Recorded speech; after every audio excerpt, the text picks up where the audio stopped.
Bio के अंदर अगर मेरा टारगेट है 95 प्लस, तो 95 प्लस जो टारगेट है वो मैं टारगेट किस तरह से कंप्लीट करूँ। तो देखो भाई, कुछ चीज़ें आपके पास होनी चाहिए। सबसे पहली बात तो आप सभी को 5:30 बजे से तैयार रहना है, और 5:30 बजे से आज से लाइव सेशन कंटिन्यू स्टार्ट हो जाएगा।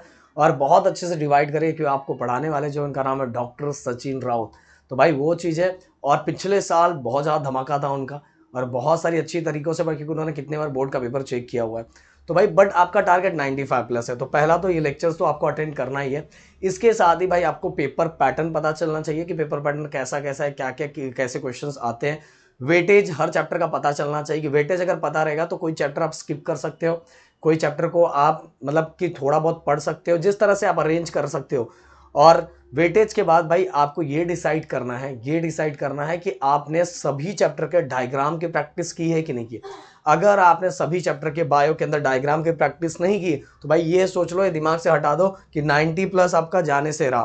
क्योंकि सबसे, अगर जिन बच्चों ने अच्छे से डायग्राम की प्रैक्टिस कर ली है, उनका जो थ्योरी वाला पार्ट है उससे रिलेटेड वाला पार्ट है थोड़ा कम है, फिर भी वो स्कोर अच्छा कर डालेंगे। तो सबसे इंपॉर्टेंट और सबसे ज्यादा जरूरी है आपको डायग्राम की प्रैक्टिस करना। ओके, अब क्वेश्चन ये है कि सर जब डायग्राम की हम प्रैक्टिस करेंगे, तो अगर जो चीजें हमें, मान लो हमने किसी टॉपिक के पास डायग्राम की प्रैक्टिस कर ली, तो भाई डायग्राम की प्रैक्टिस कर ली, आपके क्वेश्चंस कितने मार्क्स के आएंगे। ओके, एक 3 मार्क्स के आएंगे, 4 मार्क्स के रहने वाले, 2 मार्क्स के रहने वाले। 3 मार्क्स में आया तो डायग्राम आपने ड्रॉ कर दिया, डायग्राम से रिलेटेड चीजों को लिख दिया, डायग्राम से रिलेटेड जो डायग्राम में अपने लेवलिंग किया ना उसी से रिलेटेड चीजों को लिख दिया। हो सकता है आपको उससे रिलेटेड कुछ नहीं आता, पर डायग्राम से रिलेटेड अगर चीजों को लिख दिया, तो भाई 3 में से वहां 2.5 मार्क्स फिक्स है, कोई आपसे छीन नहीं सकता, कोई भी छीन नहीं सकता। ऐसा कोई क्वेश्चंस हो गया कि जो आपको नहीं आ रहा, पर उसका डायग्राम है, इसलिए डायग्राम की बेनिफिट्स बहुत है। सबसे जरूरी है, अगर जो चैप्टर आपसे नहीं हो पा रहा है उसका डायग्राम। बट भाई आपका अगर 90 प्लस आपका टारगेट है, तो 90 प्लस टारगेट के लिए आपको सभी चैप्टर को बहुत अच्छे से करना है। हाँ, थोड़ा दिमाग यूज करना है कि जो चैप्टर मेरे से नहीं हो पा रहा है उन चैप्टर को क्या करना है, एक पहले डायग्राम प्रैक्टिस कर लो, फिर एक बार नजरों पे से घुमा लो कि हर टॉपिक में क्या क्या है, क्या क्या है, क्या है। अगर जो टॉपिक आपको नहीं समझ में आना, जस्ट स्टोरी की तरह अपने फ्रेंड से पूछ लो कि भाई बता दे थोड़ा थोड़ा इसके अंदर क्या है, क्योंकि ये चैप्टर अपने से होने वाले हैं। आपने डायग्राम की प्रैक्टिस कर ली है, बट स्टोरी की तरह बता दे कि इसके अंदर क्या क्या है, कि अगर कुछ आया तो मैं इतने पॉइंट, 3 का 6 पॉइंट लिख पाऊँ, 2 का 4 पॉइंट लिखो, ऐसा मैं कर पाऊँ, जिसका एंड क्या होगा, वो मेरा स्कोर हो जाएगा। और इसके साथ भाई आपको ना प्रॉपर टाइम टेबल बनाना पड़ेगा। आपका पेपर जो है वो 8 तारीख को है। ओके, पेपर 8 तारीख को है। आज आपका, आज कितना तारीख है, आज है 3 तारीख। ओके, 3 तारीख है, तो 3, आज 4, 5, 6, 7, इतने दिन आप सभी के पास बचे। 3, 4, 5, 6, 7। ओके, 3, 4, 5, 6, 7, समझ रहे हो कितने दिन बचे हुए। चैप्टर को सबको डिवाइड करो कि मुझे 3 तारीख को ये करना है, 4 तारीख को ये करना है, 5 तारीख को ये करना है, 6 तारीख को ये करना है, और 7 तारीख को फुल रिवीजन करना है।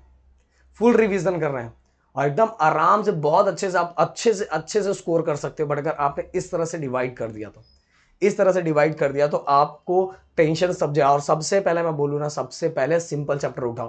बोलोगे सर क्या बोल रहे हैं, सिंपल चैप्टर उठाओ। हाँ, हो सकता है जो जितने सिंपल चैप्टर होंगे 11, 12, 13, 14, 15 जो सिंपल चैप्टर होंगे, उनको आपने हो सकता है आज के आज ही कंप्लीट कर दिया। आज के आज कंप्लीट कर दिया तो आपका कॉन्फिडेंस बूस्ट हो गया कि भाई मेरा इतने मार्क्स फिक्स हो गए। और फिर इसके बाद आपका दिमाग एक बार बूस्ट हो गया कि इतने चैप्टर हो चुके हैं, अब मैं जाऊंगा बड़े चैप्टर की तरफ, क्योंकि मेरा इतना तो हो गया है। क्योंकि अगर आप बड़े पहले करते हो तो उसमें अगर आपने बहुत ज़्यादा टाइम लगा दिया ना, तो आपके दिमाग में वो चीज़ें चलती रहेगी, यार मेरा भी वो भी चैप्टर बचा, वो भी चैप्टर बचा हो। बट एक बार आपने नंबर ऑफ चैप्टर के कलेक्शन खत्म कर दिए, तो आपके दिमाग ऑलरेडी वो काम करने लगा, इतने मेरे चैप्टर हो चुके, इतना हो चुका है, टेंशन बिल्कुल खत्म।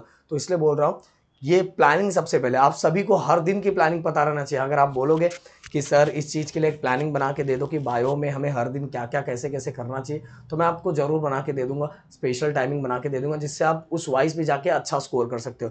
तो आपको पेपर पैटर्न, वेटेज, देन इसके बाद हर दिन की प्लानिंग एंड 5:30 बजे का लाइव लेक्चर, और इसके साथ ही डायग्राम की प्रैक्टिस। और डायग्राम के बाद जो चैप्टर बच रहा उसको ओवरव्यू उसका क्या, अगर इस तरह से आप करोगे तो भाई 90 और 95 प्लस कोई दूर नहीं है। ज्यादातर बच्चे बायो में, बहुत सारे बच्चे हैं कि बायो में जो लास्ट टाइम पे ही पढ़ते हैं, बहुत सारे, पर जो लास्ट टाइम पे पढ़ के भी फोड़ के आते हैं एग्जाम, पर जो दिमाग से गेम खेलता वो, तो भाई आप समझ चुके होगे, अच्छे से पढ़ना स्टार्ट। अगर कोई और डाउट है तो प्लीज कमेंट करके मुझसे पूछो। Thank you so much guys, जय हिंद दोस्तों।